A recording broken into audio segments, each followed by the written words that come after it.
Hi, Movie Recapped here. Today, I'm going to explain a horror sci-fi movie called The Crazies.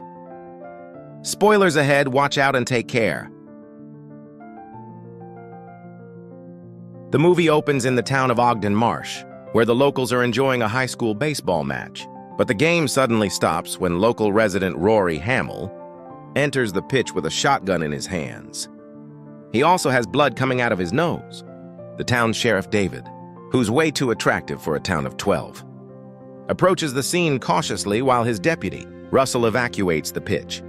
David then tries to talk Rory into dropping the weapon, but the latter seems almost absent-minded. Instead, he raises his shotgun. Said David reacts on instinct and shoots first. In the evening, the sheriff meets with Rory's wife Peggy and his son Kurt. He apologizes to them, explaining Rory looked drunk, so he had no choice than to shoot. However, Peggy doesn't believe him and points out that Rory's been completely sober for years. The next day, David gets a call from the forensic lab. Was no alcohol in Rory's blood tests. Confused and upset, he revisits the pitch, searching for some kind of clue. There, he finds the local school's principal, Ben, sitting nearby and staring at nothing. He has the exact same absent-minded look that Rory had. David asked to call his name a couple of times. To snap him into reality, meanwhile, at the local hospital, David's wife, Dr. Judy, meets a local woman named Deidre. She has brought in her husband, Bill, as he spaces out from time to time. The doctor asks him several questions, but Bill simply repeats the same answer every time. That evening at home, Deidre hears a noise in the garage and rushes to check it out. She finds the tractor machine on. I know that's not what it's called, but I don't know what it's called. But her husband is nowhere around. She thus turns it off and starts looking around for Bill. At this moment, Deidre hears her son screaming, which prompts her to run back to the house. The room is empty, but the child soon arrives and tells her to be silent. They then move to hide in the wardrobe, where the kid mentions that his father is acting weird. And he even has a knife, right? Then they hear Bill walking upstairs, so they try to be as quiet as possible. But the man finds them anyway and locks the door of the room, ignoring his family's desperate yelling. He then proceeds to pour gasoline all over the house and sets it on fire. By the time the cops, medics, and the firemen make it to the house, Deidre and the kid are dead. In the aftermath of this incident, the neighbors report that Bill was just mowing the lawn while his house burned. A furious Judy yells at him for being so nonchalant in the face of such a tragedy, but the latter simply whistles in response. Sweet later, Bill is taken to the police station to wait for his transfer, and he just stands there in his cell staring at nothing. Elsewhere, right outside the town, 3 hunters are passing by a bog when they find a parachute stuck in some nearby trees. They quickly pull it out of the water and discover the body of an army pilot. Shortly after, the police arrive at the Dean, and Russell remembers hearing a rumor of a military plane crashing in the bog. At the time, it sounded like a big lie, because there were no TV or newspaper reports on the incident. David and Russell then decide to inspect the bog, and soon discover that there's a plane underwater. While this is happening on the ground, a drone camera zooms in on the town of Ogden Marsh with the words, "Initiate containment protocol." Later, David researches where the town's water supply comes from. He confirms that it's from that bog, and the first house it reaches is Rory's. An army plane crashing into a river without coverage from the news is very suspicious, so David thinks whatever the plane was carrying is contaminating the water and making people sick. He and Russell thus visit the mayor to ask him to shut down the water supply. But the latter refuses, as doing so would kill the Crofts and bankrupt their whole town. Y'all want to kill the Carrots? Well, I fucking love carrots, man. Worried about the safety of his loved ones, David decides to ignore direct orders and goes to shut the water supply off himself. He even removes the valve so nobody can turn it back on. When the cops return to the station, they're disturbed to find Bill bleeding on the floor of his cell. It appears that he's dead, but no. He suddenly awakens like a zombie and tries to attack them. Freaked out, David tries to contact his higher UPS, but covers the phone lines as well as the internet aren't working. He then goes outside, only to find that the town seems eerily deserted. At that moment, a mysterious black car takes pictures of David. But when he tries to approach it, quickly drives away, spooked by these events. The sheriff goes home and tries to convince his wife to leave the town for a few days. But Judy refuses. She is a doctor, and the people need her in case there's an emergency. While they are chatting, Judy sees somebody outside their house and alerts her husband. David then goes out to check the barn, only to be arrested by a group of soldiers. They drag him onto a bus where he finds a lot of kidnapped locals, including Judy and Russell. The bus then takes them to a military camp set up at the local school, where people are being kept behind fences. The group is taken through some tents to be scanned for radioactivity and body temperature. Everyone with abnormal results is separated from their families, even if they're children, unfortunately.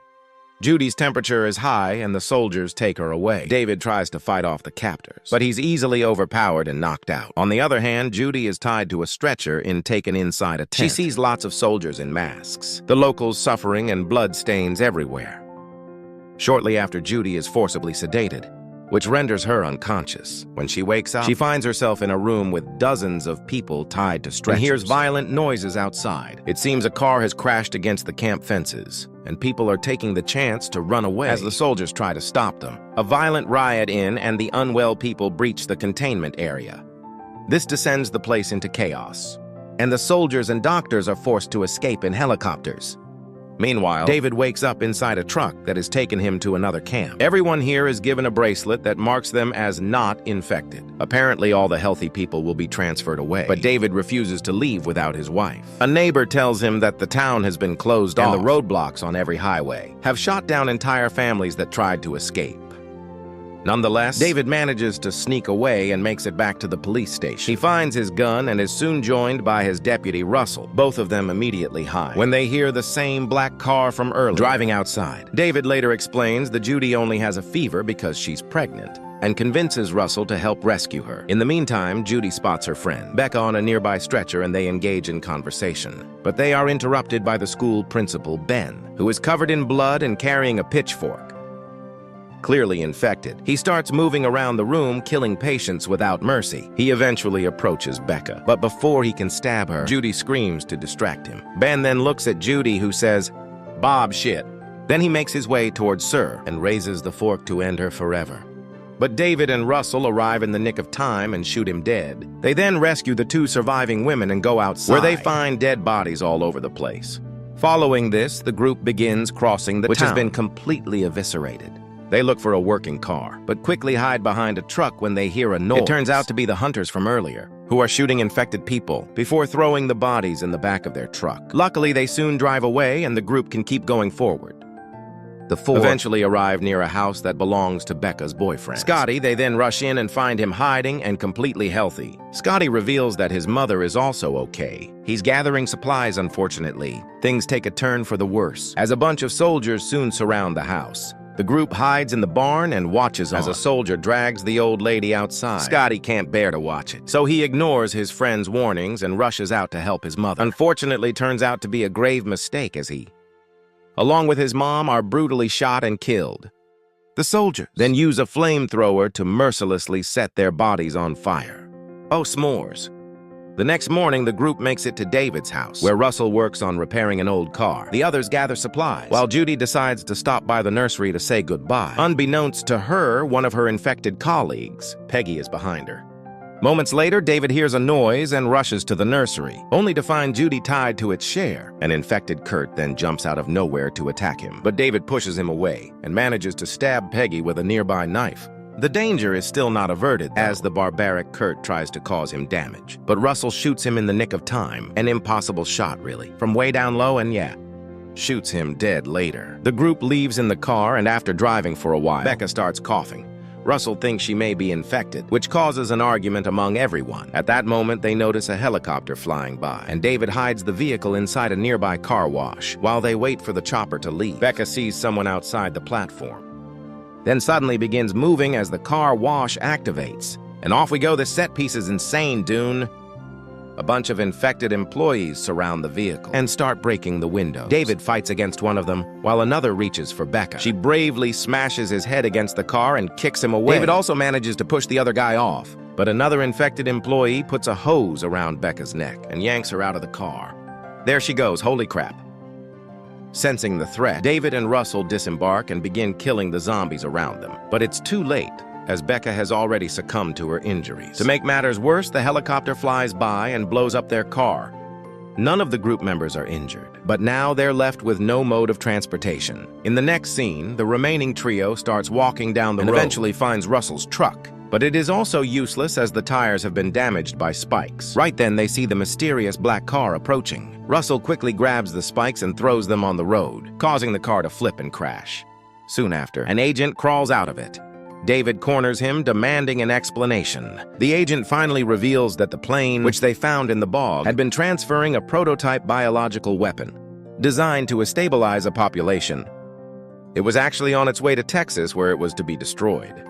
But the plane ended up crashing near Ogden Marsh. Upon hearing this, a furious David punches the guy and demands that he help them now. But Russell, who is acting increasingly aggressive lately, kills the man that shot.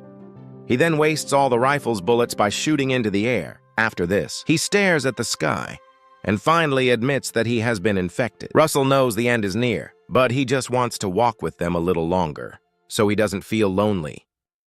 "You guys are beautiful, just let me touch your butts." Sometime later, the group discovers that the road to the main highway is blocked, but Russell says that he can buy them some time. David thus gives him the gun, and in a heroic act of sacrifice, Russell runs towards the soldiers to distract. He tries using his gun but is shot down almost immediately. Still, it is enough time for David and Judy to sneak around and cross the town border. They eventually make it to a gas station, where they find 3 loaded trucks that were supposed to evacuate to healthy people. There are several dead bodies inside with bullet shells on the floor, indicating this was the government's plan all along. Fortunately, there's also a functional truck parked near the gas station. Following this, David heads to a nearby garage to gather supplies for their escape. There he finds an abandoned army radio, broadcasting a message saying something big will happen in 10 minutes. This worries David, so he rushes back to the gas station, and the couple gets into the truck. But before they can run away, a hunter grabs David's leg and drags him into a fight. A second hunter tries to enter the truck, but Judy immediately kills him with a gun.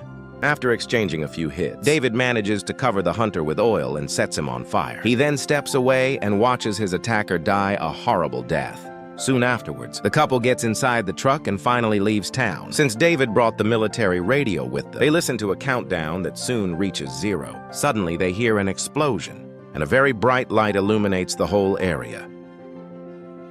Turns out the military has blown up the whole town. To finish off any remaining survivors, the bomb sends such a blast that it reaches the truck and sends it flying off the road. Moments later, David crawls out from the overturned truck and manages to rescue Judy. They then gingerly walk to the middle of the road and watch their beloved hometown being wiped out of existence. The couple now begins making their way to the nearest city in hopes of starting a new life. But unbeknownst to them, a drone camera is onto them and displays the words, "Initiate containment protocol." In the final scene, newscasts all over the country report that the town was taken over by a normal fire that couldn't be stopped because of the wind.